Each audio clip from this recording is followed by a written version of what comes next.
भगवान देवादिदेव महादेव की कृपा से, करुणा से,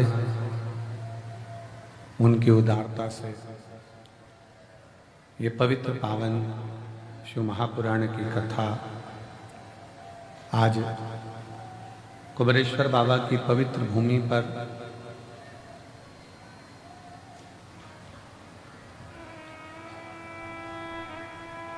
आवाज आ रही है पीछे। कुबेरेश्वर बाबा की पवित्र भूमि पर रुद्राक्ष महोत्सव का तृतीय दिवस है। कथा मंडप में विराजमान सभी संत साधु ब्राह्मण जन, गुरुजन, तपस्वी जन, साधक, उपासक एवं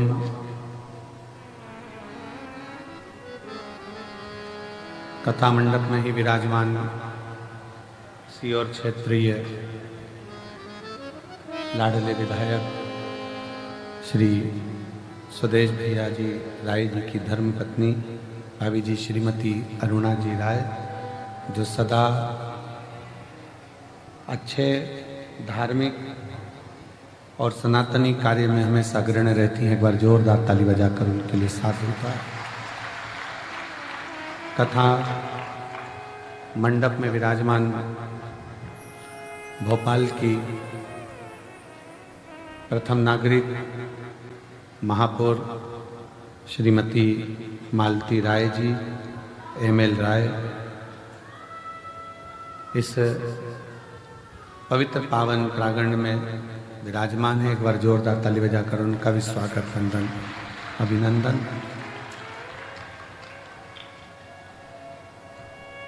शिव कृपा से, भगवान देवादिदेव महादेव की कृपा से रुद्राक्ष महोत्सव 2025 के जो मुख्य यजमान के पद ग्रहण करे हैं नील शिवेंद्र पंकज नीलिमा पटेल जी द्वारा अमेरिका से आए हैं, जिन्होंने यजमान पद ग्रहण किया है। बाबूलाल पवन रीना तमन्ना चौधरी जी जयपुर हाउस आगरा से हैं। सोमानी जी सूरत से हैं। मेरा निवेदन है, जिन जजमानों ने पदभार लिया है एक बार उनको हम भी तो पहचाने, इसलिए जिनका नाम लिया जाए वो एक बार खड़े जरूर हो, जिससे हमें मालूम पड़े। नीलिमा पटेल जी द्वारा अमेरिका से, बाबूलाल पवन रीना तमन्ना चौधरी जी जयपुर हाउस आगरा से, सोमानी जी सूरत से, प्रमोद दीपक जादव जी धूलिया महाराष्ट्र से, राजेंद्र मोहन जी मीना जी प्रीति नोटियाल जी दिल्ली से,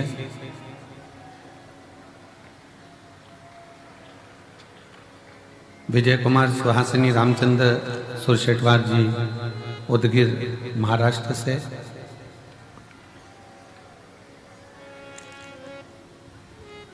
सुभाष चंद्र हेमलता सिंगल जी पटियाला से, दिनेश गणपति काबरा जी काबरा परिवार एरंडोल महाराष्ट्र से,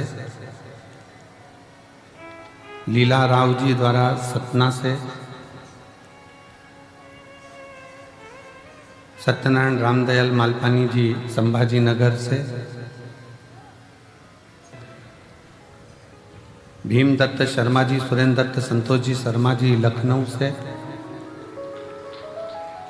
मंजुला शर्मा जी बांसवाड़ा राजस्थान से, केदारनाथ मीना जायसवाल जी ठाणे महाराष्ट्र से, नाथूलाल रामलाल जी अग्रवाल मुन्नीबेन अग्रवाल झालोद गुजरात से, प्रदीप तू बोले ओमकार तू आयो शरण तिहारी शंभु तार तार तू। भगवान शिव की कृपा, उनकी उदारता, शिव कृपा के बिना सब शून्य है। हमारे बीच में लखनऊ वाले श्री अनिल जी आर्य जी भी बैठे हैं, जो निरंतर कुबरेश्वर धाम पर बाबा से ऐसे जुड़े हैं कि प्रत्येक वर्ष में कम से कम 10 बार बाबा के धाम आकर सेवा कर कर जाते हैं। और इसी कथा में रेवाड़ी वाले हमारे यजमान परिवार, जिन्होंने रेवाड़ी में इतिहास रचा था कथा का, और इतनी अपार जन समुदाय का व्यवस्था आपने करी, एक बार जोरदार ताली बजाकर रेवाड़ी वाले सुनील जी यादव जी को, सुनील जी यादव जी एक बार जोरदार ताली बजाएं। बहुत बहुत साधुवाद, बहुत बहुत शिव कृपा।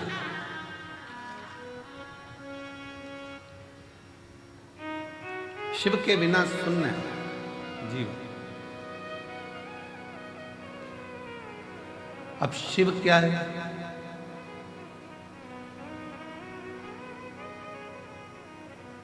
शिवादि है, शिवानंत है।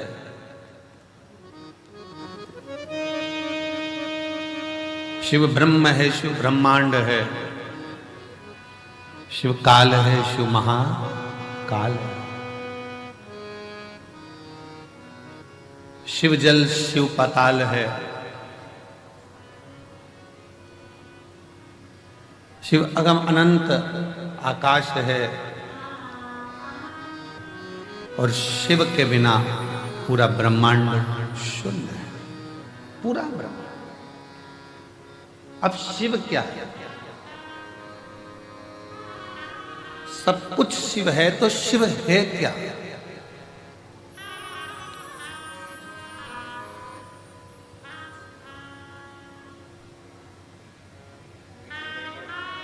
केवल एक पिंडी शिवलिंग जिस पे हम जल चढ़ाते हैं वही शिव है, या 12 ज्योतिर्लिंग में जाकर हमने दर्शन किया, दीपदान किया, पूजन करा, बस वही शिव है? या अपने क्षेत्र में जो मंदिर हैं, शिवालय हैं, जिसमें शिवलिंग विराजमान है, जिसकी हम पूजन करने जाते हैं, वही शिव है? क्या वही शिव है? शिव महापुराण की कथा कहती है, कथा कह रही है कि शिव के बिना शून्य है, तो शिव क्या है? शिव पुराण कहती है, जो हमारे शरीर में जो श्वास चल रही है, जो धड़कनें चल रही हैं, जो श्वास 21,600 श्वास जो प्रतिदिन इस शरीर से निकल रही है, वही शिव है। और शिव गया तो फिर शून्य। शिव के बिना सब शून्य। श्वास चली गई शरीर का क्या मतलब?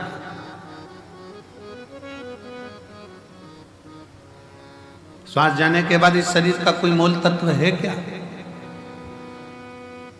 कर लिया सो काम है, भज लिया सो नाम है। इस संपूर्ण ब्रह्मांड में अगर हमारा जन्म हुआ है और आप और हम अगर पैदा हुए हैं, जन्म लिए हैं, तो भगवान की भक्ति के लिए। परिवार में रहो। हम कभी आपसे ये नहीं कहे कि तुम अपना घर छोड़ देना, बिल्कुल मत छोड़ो, तुम तो पूरे घर में आनंद से रहो।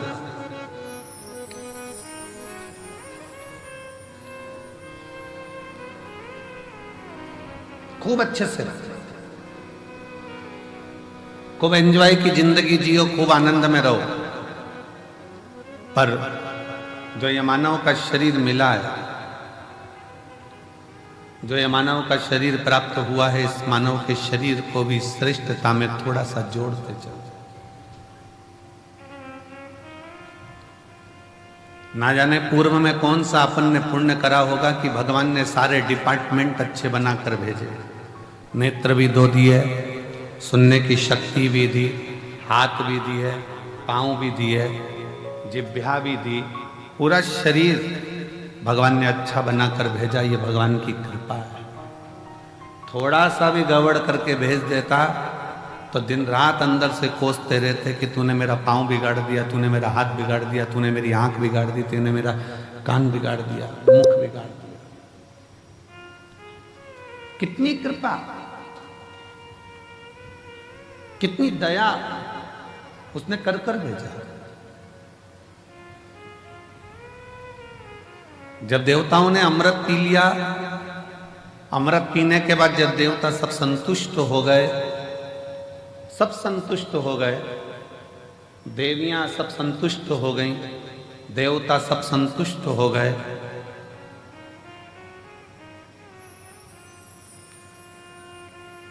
सबके चेहरे पर प्रसन्नता आ गई, सबके चेहरे पर खुशी आ गई, पर एक बड़ी दुखी थी, एक बड़ी दुखी थी, और वो थी मां पार्वती जी की बड़ी बहन मां गंगा।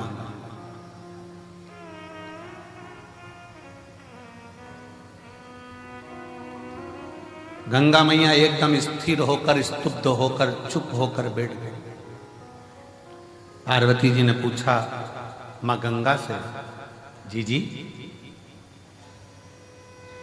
सारे देवताओं को अमृत मिला है, आपको भी अमृत की प्राप्ति हुई है, क्योंकि आप भी देवी हो, जितने भी देवी देवता हैं इन सबको अमृत की प्राप्ति हुई है, आप भी देवी हो, आप भी देवता में आती हो, देवियों में आती हो, तो आपको भी अमृत मिला। फिर तुम स्तुब्ध क्यों, फिर क्यों चुप, फिर क्यों मौन हो, किस लिए? आपके मन में कोई दुख है, आपके हृदय में कोई संकोच है, आपके मन में कोई कष्ट है, कोई दुख है? गंगा मैया की आंखों से नीर बह रहा था, आंसू। पार्वती जी ने फिर पूछा, सारे देवताओं को जो अमृत प्राप्त हुआ उसकी तो खुशी मनाई जा रही है कि हमको अमृत मिल गया, देवताओं को अमृत मिला, वो भी खुशी मना रहे थे, और अपन अमृत स्नान कर कर आए, प्रयागराज गए, स्नान किया, अपन कितने खुश हुए। अपन तो अमृत स्नान करे तो खुश हैं, देवताओं को तो पीने को मिला होगा तो उनने तो नगाड़े बजा दिए होंगे ना, आतिशबाजी चला दी होगी ना, ढोल मंजीरा बजाया होगा कि हमको अमृत पीने को मिला।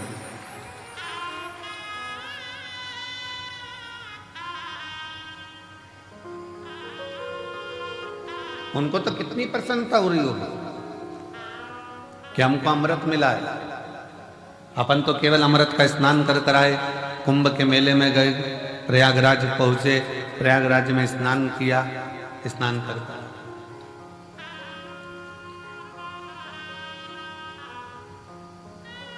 पर जरा विचार करिएगा, सारे देवता कितने प्रसन्न होंगे, पर गंगा मां, जी आपकी आंखों में जल है, आप रो रही हो, क्यों, किस लिए? गंगा मैया ने कहा, बहन पार्वती, मेरा रोने का कारण केवल इतना है, शिवजी ने विष पिया,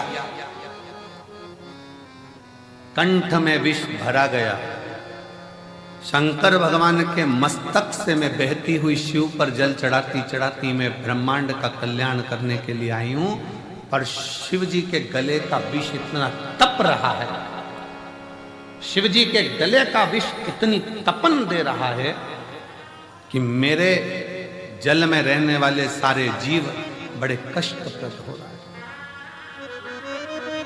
सारे कष्ट पा रहे हैं।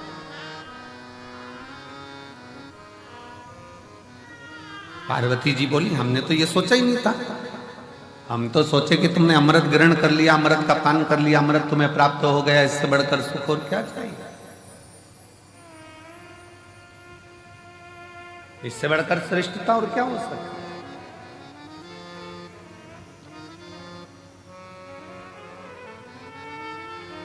पार्वती जी ने कहा, थोड़ी देर रुको, देवाधिदेव महादेव कृपा करेंगे।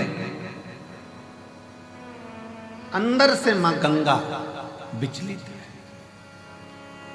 भीतर से मां गंगा विचलित है कि भगवान शंकर के गले में जो विष है, वो विष की जो तपन है,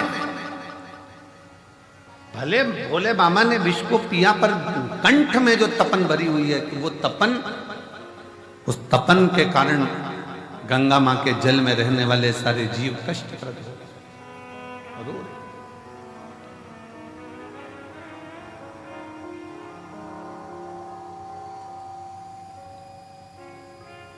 नैनों से जल बह रहा है, आंखों से आंसू निकल रहे हैं। क्यों चिंता करती है? शिव जी जब जागेंगे, आप शंकर जी की आराधना में लग जाओ। गंगा मैया भगवान देवादिदेव महादेव की आराधना में लग गए।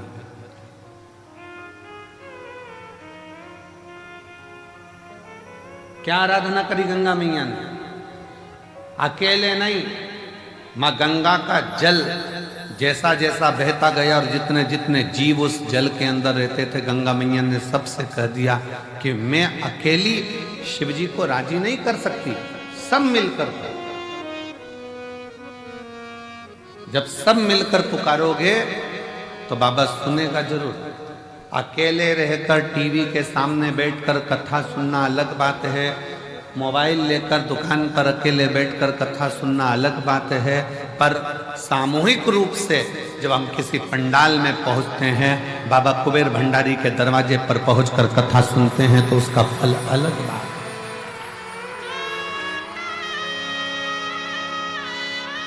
वो अलग है।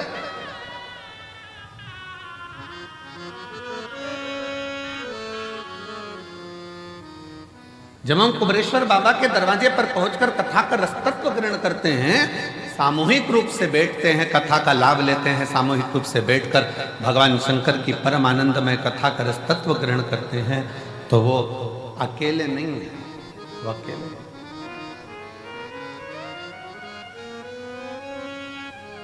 सामूहिक प्रार्थना में बहुत बल होता है महाराज। जब आप और हम एक साथ बैठकर श्री शिवाय नमस्तुभ्यम का गुणगान करते हैं और बाबा से अपने मन की बात करते हैं, तो मेरा देव अधिदेव महादेव 3 महीने में आपके मन के भाव को पूर्ण करता है।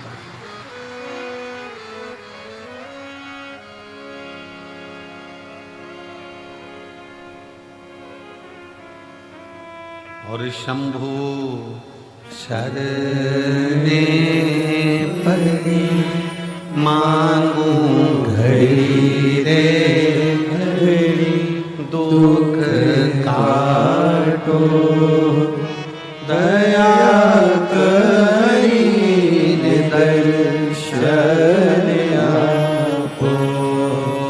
शंभु शरणे पड़े मांगू घड़ी रे घड़ी, दुख काटो दया करी दर्शन आपो।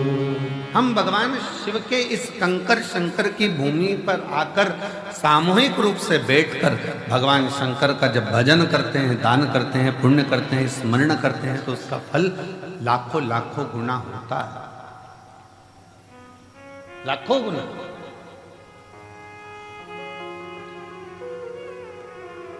बहुत ध्यान से सुनना, कथा का स्मरण करिएगा बहुत सावधानी से।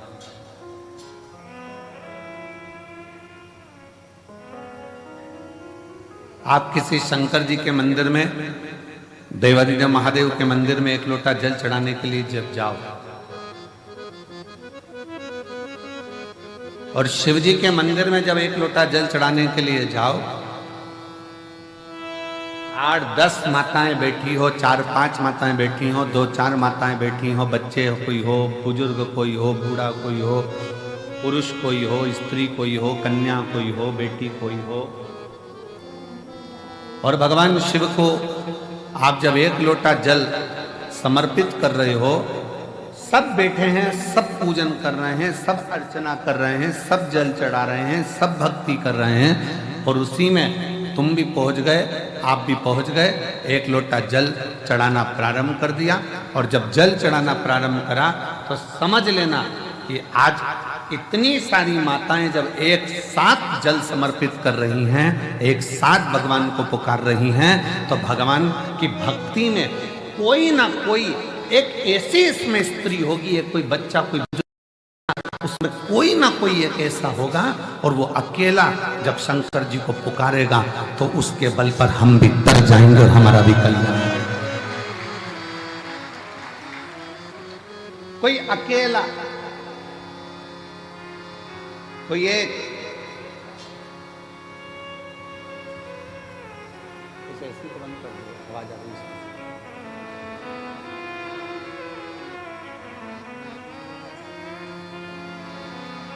कोई अकेला, कोई एक भी अगर पुकारेगा,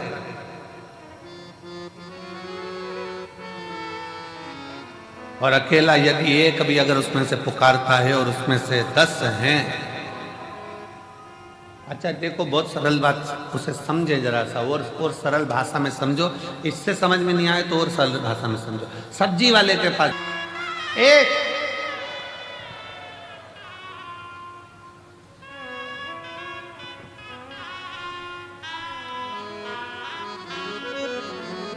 सास कहती बहू से अच्छी अच्छी मिर्ची अलग कर दे, सड़ी अलग निकाल दे। वो सड़ी अगर साथ में रहेगी तो अच्छी वाली को बिगाड़ देगी।